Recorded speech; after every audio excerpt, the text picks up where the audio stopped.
إذا كنت من المتابعين الجدد اشترك الآن في القناة ليصلك الجديد بالضغط على الزر الأحمر أسفل القناة مع تفعيل الجرس، ولا تنسوا دعم المقطع بلايك. شكرا لكم جزيل الشكر.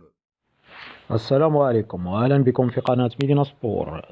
ذكرت مصادر إعلامية أن السلطات الجزائرية رفضت رسميا فتح المجال الجوي الجزائري أمام الخطوط الملكية المغربية لنقل المنتخب المغربي للمشاركة في كأس إفريقيا للمحليين الشان، باشتراط الجامعة الملكية المغربية لكرة القدم فتح المجال الجوي للقيام برحلة مباشرة نحو مدينة قسنطينة، والتي ستقام فيها مباريات المنتخب الوطني المغربي. وكانت الجامعة المغربية لكرة القدم قد أكدت أن مشاركة المنتخب المغربي لأقل من 23 سنة في دورة الشان المنظمة في الجزائر مرهونة بتوفر خط جوي مباشر من المغرب إلى الجزائر لنقل البعثة المغربية في طائرة خاصة.